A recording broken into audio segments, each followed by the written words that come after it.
ارے بھائی عبدالرحمن، کیا تم نے تمام چیزیں جو لسٹ میں موجود تھیں ان کو ٹرالی میں رکھ دیا نا؟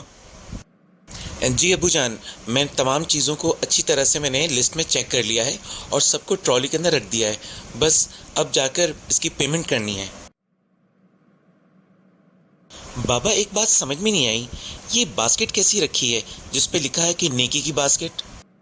ارے ہاں بھائی عبدالرحمن میاں، یہ جو باسکٹ ہے یہ نیکی کی باسکٹ ہے. اس باسکٹ کے اندر ضرورت مند لوگوں کے لیے سامان رکھا جاتا ہے. جو کوئی صاحب حیثیت ہوتا ہے وہ اپنی ضرورت سے زیادہ کوئی چیز لے کر اس باسکٹ میں ڈال جاتا ہے، اور ایسا کوئی ضرورت مند جس کو اس چیز کی ضرورت ہوتی ہے وہ آ کے خاموشی سے طلب کر لیتا ہے اور اس کی اس طرح ضرورت پوری ہو جاتی ہے. اس سے کوئی پیسے نہیں لیے جاتے. اس طرح سے اس نیکی کے اندر دو لوگ شامل ہو جاتے ہیں، ایک وہ جو خرید رہا ہے اور دوسرا جو اس دکان کا مالک ہے. اس طرح سے کسی کی مدد ہو جاتی ہے. واہ بابا، یہ تو بہت ہی اچھی بات ہے. تو کیا بابا ہم نے بھی ایسی کوئی چیز لی ہے جو ہماری ضرورت سے زیادہ ہے اس میں؟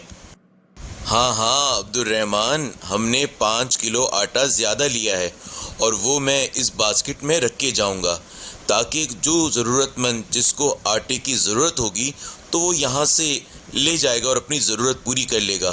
اس طرح سے سڑکوں پر جو مانگنے والے لوگ ہوتے ہیں وہ وہاں پر ختم ہو جائیں گے اور اس طرح لوگوں کی ضرورت اچھے انداز سے پوری ہو جائے گی، جس سے ان کی عزت بھی مجروح نہیں ہوگی اور ان کی ضرورت بھی پوری ہو جائے گی. لیجئے بھائی عبدالرحمن میاں، اب ہم نے اپنی ذمہ داری پوری کر دی اس باسکٹ میں آٹا رکھ کے. اب چلو چلتے ہیں. بابا کیا اگر ہر فرد اپنی ذمہ داری اسی طرح سے ادا کرتے رہے تو کیا کوئی ہمارے معاشرے میں غریب باقی رہے گا؟ نہیں بیٹا، ہرگز نہیں.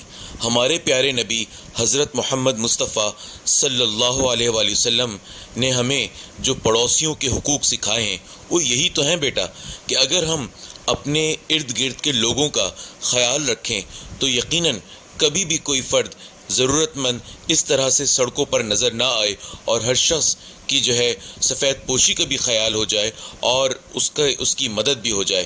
تو ہم سب کو اسی طرح سے لوگوں کے بارے میں سوچنا چاہیے اور اپنے پڑوس یعنی 40 گھر دائیں ہاتھ اور 40 گھر بائیں ہاتھ اور 40 گھر ہمارے سامنے اور 40 گھر ہمارے پیچھے، یہ سارے ہمارے پڑوس کہلاتے ہیں. اور پھر اسی طرح سے اپنے دوستوں اور رشتہ داروں میں بھی خبر گیری رکھنی چاہیے، کہیں کوئی پریشان تو نہیں.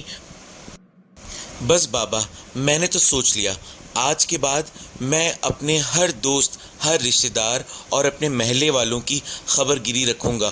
جو کوئی پریشان ہوگا اس کی میں مدد کروں گا اور میں کوشش کروں گا ہر دکاندار جس کے پاس بھی جاؤں اس کو اس نیکی کی ٹوکری کے بارے میں ضرور آگاہ کروں تاکہ وہ بھی اپنی دکان میں نیکی کی ٹوکری رکھیں.